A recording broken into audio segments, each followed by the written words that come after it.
Monarch university ખાતે એટીવીસી car કોમ્પિટિશનનું આયોજન અમદાવાદમાં પ્રથમવાર કાર કોમ્પિટિશનનું આયોજન કરાયું। દેશભરમાંથી 75 જેટલી કોલેજની ટીમોએ કાર કોમ્પિટિશનમાં લીધો ભાગ અને એટીવીસી કાર કોમ્પિટિશનનું આજે ભવ્ય આયોજન છે તે કરવામાં આવ્યું હતું। આઈઆઈટીસ એનઆઈટીસ અને તમામ યુનિવર્સિટીએ પાર્ટિસિપેટ કરી। એમાં દેશભરથી એન્જિનિયર્સ રિયલ ટાઈમ એમને એપ્રોચ મળે, પ્રેક્ટિકલ એપ્રોચ થાય જે બી ભણ્યા હોય અને એના પછી પ્રેક્ટિકલ એપ્રોચ મળે એવી અમારી ઉદ્દેશો છે। એકચ્યુઅલી એટીવી એટલે કે ATV all terrain vehicle championship અલગ અલગ જગ્યાએ થતી હોય છે, પણ સેકન્ડ ટાઈમ ગુજરાતમાં છે અને ફર્સ્ટ ટાઈમ આપણે અમદાવાદમાં કરી રહ્યા છે with collaboration with monarch university. આખો વિડીયો જોતા પહેલા હજુ પણ અમારી ચેનલને સબસ્ક્રાઇબ નથી કરી તો યુટ્યુબ પર સબસ્ક્રાઇબ કરો અને ફેસબુક અને ઇન્સ્ટાગ્રામ પર ફોલો કરો।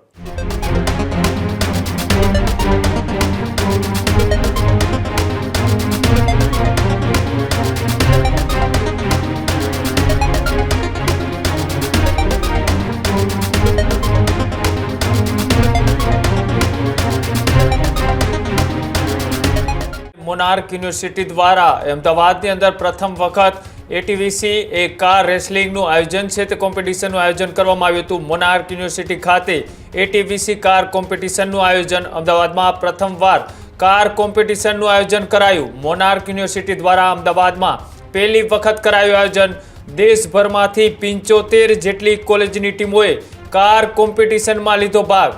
ઓફરોડિંગ એક્સપિરિયન્સ સાથે જ આ કોમ્પિટિશન છે તે યોજવામાં આવી હતી અને સાથે જ ઇવેન્ટમાં 2000 કરતાં પણ વધારે વિદ્યાર્થીઓએ ભાગ છે તે લીધો હતો અને અમદાવાદ ખાતે કે જ્યાં મોનાર્ક યુનિવર્સિટીની અંદર 75 જેટલી દેશભરની અલગ અલગ કોલેજોમાંથી એ વિદ્યાર્થીઓની ટીમો છે તે કાર કોમ્પિટિશનની અંદર ભાગ લેવા માટે પહોંચી હતી અને એટીવીસી કાર કોમ્પિટિશનનું આજે ભવ્ય આયોજન છે તે કરવામાં આવ્યું હતું અને આ આયોજનની અંદર એ કેવા પ્રકારનું અનુભવ રહ્યો વિદ્યાર્થીઓનો, સાથે જ ટેલેન્ટ અને સાથે જ એન્જિનિયરિંગના કમાલની આ જે કોમ્પિટિશન્સ હતી તેને લઈને ત્યાંથી જે પ્રતિસાદ કેવો મળ્યો છે તેને લઈ પ્રતિક્રિયાઓ પણ સામે આવી છે। શું કહ્યું આવો તે પણ જોઈ।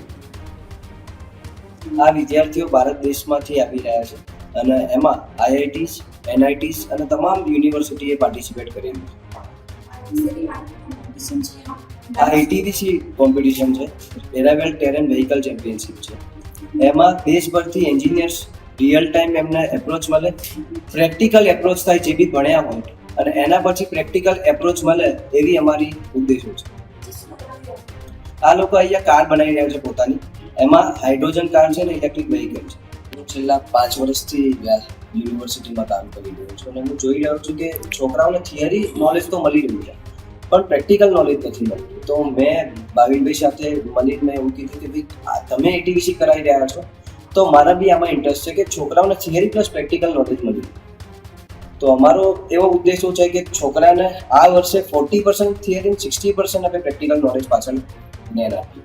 એકચ્યુઅલી એટીવી એટલે કે ATV all terrain vehicle so basically આ ચેમ્પિયનશિપ અલગ અલગ જગ્યાએ થતી હોય છે, પણ સેકન્ડ ટાઈમ ગુજરાતમાં છે અને ફર્સ્ટ ટાઈમ આપણે અમદાવાદમાં કરી રહ્યા છે with collaboration with monarch university.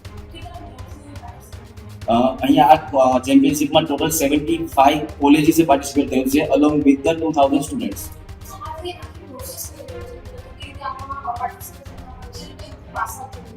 So basically એવું હોય છે કે જ્યારે આપણે એન્જિનિયરિંગમાં એડમિશન લેતા ઓટોમોબાઈલ છે, મિકેનિકલ છે, ઇલેક્ટ્રિકલ ડિપાર્ટમેન્ટ છે, સો અમે કોર્સ લોન્ચ કરતા હોઈએ છીએ બેઝિકલી કે તમે એક ગાઈડલાઇન્સ આપતા હોય છે કે તમે આ સેગમેન્ટને ધ્યાનમાં રાખીને ગાડી બનાવશો।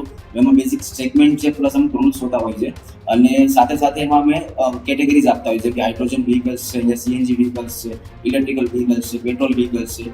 તો અલગ અલગ ડિઝાઇન પ્રમાણે અલગ અલગ પેરામીટર્સ પ્રમાણે એ લોકો થ્રુ આઉટ ધ યર ગાડી બનાવતા હોય છે અને પછી એના ચેમ્પિયનશિપ ત્યાં તેમનું ઇવોલ્યુશન થતું હોય છે કે થ્રુ આઉટ ધ યર તમે જે મહેનત કરી છે અને જે કામ કર્યું છે તો એ અહીંયા આપણે રિપ્રેઝેન્ટ કરવાનું છે અને કાઇન્ડ ઓફ ચેમ્પિયનશિપ છે અત્યારે। હજુ સુધી તમે અમારી ચેનલને સબસ્ક્રાઇબ નથી કરી તો અત્યારે જ ન્યૂઝરૂમ ગુજરાતને સબસ્ક્રાઇબ કરો, ફેસબુક અને ઇન્સ્ટાગ્રામ પર ફોલો કરો।